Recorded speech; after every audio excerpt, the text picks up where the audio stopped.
এই বললে ভুল লিখে দিলি তুই। আজকে তোর সাথে গেল ভাই। আজকে আমি বোঝাতে যাচ্ছি ইউজিসি নেট এক্সাম সম্পর্কে।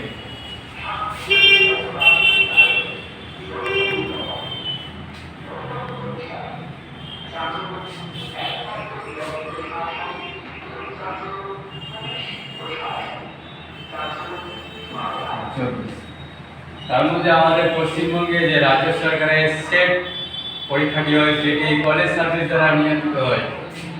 ওয়েস্ট বেঙ্গল সেট এক্সাম, যেটি সিএসসি দ্বারা নেওয়া হয়। এবার 26তম সেট অনুষ্ঠিত হবে। সেট হলো কলেজে অ্যাসিস্ট্যান্ট প্রফেসরের হওয়ার যোগ্যতা, যেটি পাস করার পরে যে কোনো শিক্ষার্থী পশ্চিমবঙ্গের যে কোনো কলেজে অ্যাসিস্ট্যান্ট প্রফেসর হিসেবে যোগ্যতা অর্জন করে থাকেন। এটি পরীক্ষা দুটি ভিত্তিতে হয়, একটি পেপার 1 এবং পেপার 2। পেপার 1 আর পেপার 2।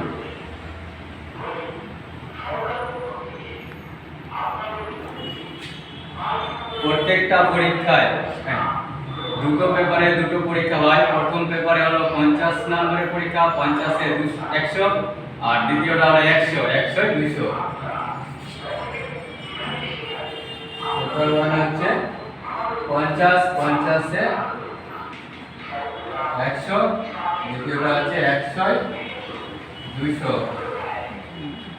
যেটা সাবজেক্ট ওয়াইজ ওটা বল। টোটাল সর্বমোট 300 নম্বরের পরীক্ষা হয়। তার মধ্যে 6% ছাত্র পাস, বাকিগুলো ফেল। পেপার 1 পরীক্ষাটা হয় জেনারেল স্টাডি হিসাবে। এখানে সমস্ত আর্টস, সায়েন্স, কমার্স সমস্ত স্টুডেন্টরা এই পরীক্ষায় অংশীদার হয়। এবং পেপার 2 হলো সাবজেক্ট ভিত্তিক, নিজস্ব সাবজেক্ট, যেমন কারো বাংলা, হিস্ট্রি, ভূগোল, বিভিন্ন সাবজেক্টের ক্ষেত্রে এটা পরীক্ষা হয়ে থাকে। পশ্চিমবঙ্গ সরকার 32টা সাবজেক্টের উপর সেট পরীক্ষা নিচ্ছে।